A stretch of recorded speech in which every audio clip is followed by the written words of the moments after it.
ini memang datang ke saya sebagai pengacara, minta bantuan hukum ya, untuk agendanya adalah mau bercerai, kan Mbak Lia? Ya, jadi mau bercerai dari suaminya. Jadi Mbak Lia ini kan tadinya tinggal di Manado, kemudian pisah dengan suaminya, mau bercerai, jadi minta bantuan hukum ya.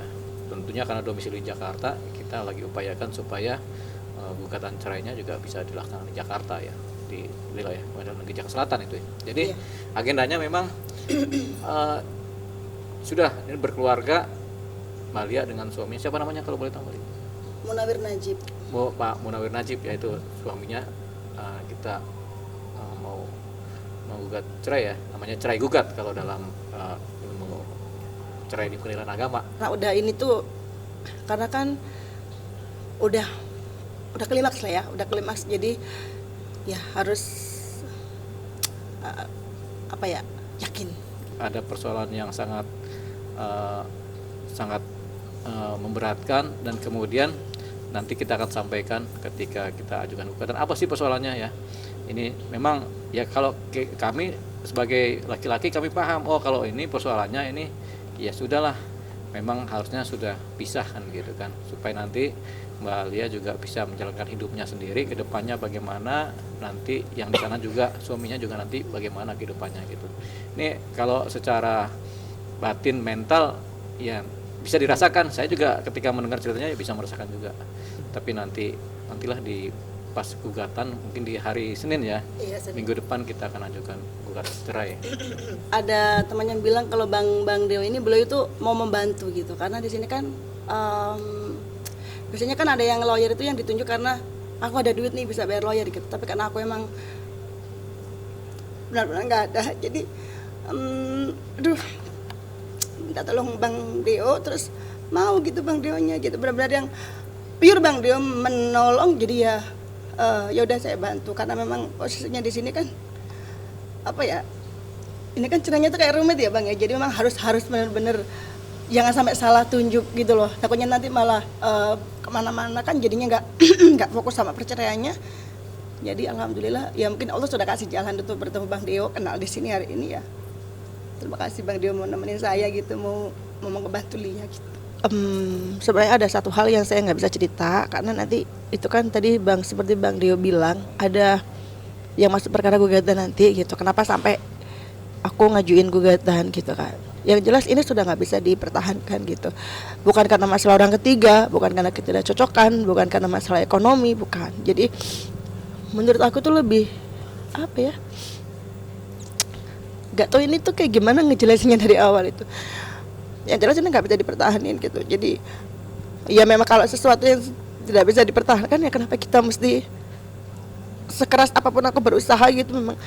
Memang harus berpisah, itu yang paling baik, memang harus berpisah untuk melanjutkan hidupku, untuk menjalani hari-hariku lagi. Ya emang harus pisah, itu satu-satunya cara yang terbaik saat ini yang aku ambil gitu. Siapapun wanita yang ada di posisi saya pasti akan memilih untuk berpisah. Tidak akan ada jalan keluar, buat saya nggak ada jalan keluar, karena ini tuh kesalahan dia bukannya sekali dua kali, ini tuh ya udah 3 kali 4 kali, jadi ya udah nggak bisa. Karena kalau orang punya salah 1 kali masih ada kesempatan maaf, 2 kali 3 kali masih ada kesempatan maaf, tapi kalau sudah berkali-kali menurut aku ya memang dari dianya nggak ada niat untuk berubah menjadi lebih baik atau memperbaiki kesalahannya minimal gitu. Bahwasanya ada masalah kalau dia mau dipindah karena ada kasus gitu kan, ini nanti habis uang dia, habis ini tinggal sekian, harus buat ini. Jadi dia sendiri yang bilang, dan aku langsung diem. Dan ini bukan aset yang 100-200 juta, miliaran. Ini udah nggak masuk akal lah pokoknya. Ini udah nggak, benar-benar yang nggak masuk akal. Sebenarnya ini tuh kebiasaan dia dari sebelum nikah. Pas sudah nikah sampai tiba-tiba aja tanggal 2 Desember kemarin pas ulang tahun dia, malamnya tuh memang baru ada cerita gitu. Malamnya itu tanggal 2 Desember dia cerita bahwa ada bla bla bla, nantilah belum saatnya lah ya kita ngomong sekarang gitu. Ya jadi sebulan ya. Terus tanggal 15 aku langsung kabur.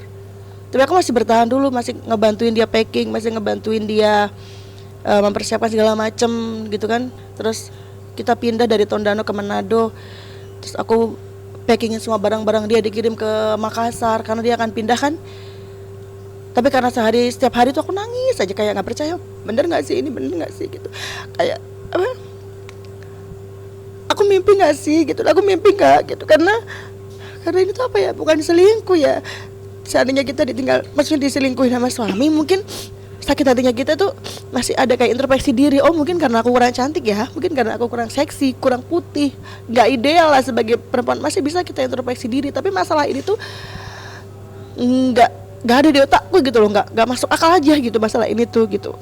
Jadi aku bertahan dulu, dia bilang jangan tinggalin saya, dia bilang gitu. Ya saya bertahan, tapi lama-lama namanya manusia kan ada titik rendahnya ya. Akhirnya saya tunggu dia berangkat kerja, saya kabur ke Jakarta cuman bawa 1 koper. Tapi saya amankan buku, yang di otak saya cuman buku nikah, karena nggak bisa nih kita teruskan gitu. Jadi saya nggak bawa barang apa-apa, saya cuma bawa 1 koper, langsung berangkat, beli tiket bandara, langsung saya pulang ke Jakarta. Jadi ke Jakarta tuh kayak yang bingung gitu, kayak orang linglung, mau ngapain ya di Jakarta, saya mau ngapain gitu. Karena udah nggak ada rumah juga kan di Jakarta, jadi mau ngapain gitu. Tapi saya yakin gitu akan ada jalan gitu loh, karena Tuhan itu nggak mungkin ngasih cobaan ini ke saya kalau saya nggak bisa ngelewatin gitu. Jadi ya udah percaya aja gitu. Teman-teman pada kenapa gitu, semua kenapa gitu semuanya, kayak mereka tuh mikirnya suaminya dia selingkuh mungkin ya atau gini gitu. Tapi saya nggak bisa ngomong waktu itu, masih yang penting saya di Jakarta dulu deh, gitu. Ya akhirnya pas saya harus nyari lawyer, tapi kan saya nggak ada budget gitu kan. Sedangkan saya tahu sendiri hidup di Jakarta per bulan saja saya harus bayar kayak mau kontrakan, mau apa, terus saya harus makan, saya harus banyak hal gitu kan. Tapi saya mikirnya pasti bisa gitu. Iya, habis semuanya. Jadi aset semua yang kita punya gak ada, sudah ludes semuanya. Kemarin aku tinggal di sini juga ngejual handphone apa segala macam yang bisa aku jual gitu. Sebenarnya saya di Jakarta pun pas saya kabur, saya masih berkomunikasi sama beliau. Dia pulang kerja nanyain kamu di mana, nggak ada. Saya langsung baru bilang sepertinya saya nggak bisa, saya nggak kuat gitu kalau harus selalu berpura-pura baik-baik aja gitu di depan dia gitu. Nggak bisa, ternyata nggak bisa gitu, nggak semudah itu gitu loh. Karena ini tuh apa ya, bingung gitu. Saya mau marah bagaimana? Karena kita 7 tahun tuh nggak pernah berantem, nggak pernah bentak, nggak pernah sama sekali. Ada masalah ini pun semua pada bilang berantem ya, tadi berantem ya. Enggak, saya nggak berantem, saya pergi aja. Saya bilang saya pamit ya, saya bilang mungkin emang Mas sampai di sini aja gitu kan. Jadi saya mohon maaf gitu kalau nggak bisa dampingi kamu sampai selesai. Maksudnya dengan masalah ini gitu, saya nggak bisa dampingi kamu, saya pamit karena saya nggak kuat setiap hari harus pura-pura nggak ada apa-apa, setiap hari ngeliat kamu itu kayak nggak bisa gitu. Tapi saya pamit, terus dia juga nangis gitu, deh, kenapa kamu tinggalin saya gitu, kenapa kamu pergi gitu. Seakan-akan aku yang berbuat kesalahan itu gitu. Saya bilang nggak semua orang bisa di posisi aku saat ini gitu loh, yang benar-benar dari nol, yang 7 tahun itu yang mempertahankan gitu kan. Saat aku sudah melepas semuanya, sudah tinggal ikut sama dia tinggal di Manado gitu, ternyata seperti ini aja gitu balasan dia gitu. Aku kan dikenalin sama teman gitu, terus ya udah jalan aja kayak gimana layaknya orang pacaran gitu. Pacaran setahun langsung nikah 2015. Dan selama 7 tahun ini, 7 tahun ya udah, sekarang udah 7 tahun, hampir 8 tahun ya. 7 tahun. Itu yang nggak ada pertengkaran, adem-adem aja. Makanya sama pada bingung gitu, adem-adem aja. Dibilang harmonis ya nggak pernah berantem gitu. Dibilang romantis enggak, tapi memang kita menjalani apa adanya aja sih. Alhamdulillah. Jadi aku agak bersyukur gitu selama 7 tahun ini. Belum dikaruniai momongan. Mungkin Tuhan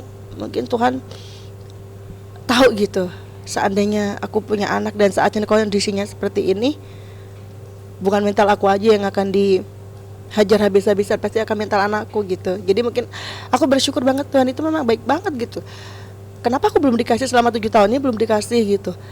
Ternyata jawabannya ya ini gitu. Kasus ini tuh kayak ngejawab semua. Oh ternyata bahkan terakhir 1 tahun sebelumnya bulan Februari kemarin 2022 aku sempat program bayi tabung. Ternyata pas hari hanya itu pas mau disuntikkan ke rahim aku tuh suami aku kena COVID, jadi nggak jadi gitu. Ternyata akhir tahun 2022 ada masalah. Bayangkan kalau dari Maret, April, Mei, Juni, Juli, Agustus, September, Oktober, November lahiran harusnya. Anakku lahir aku terkena kesandung masalah ini, aku nggak bisa bayangin lagi. Jadi aku selalu apapun keputusan Tuhan itu ya aku jalanin gitu.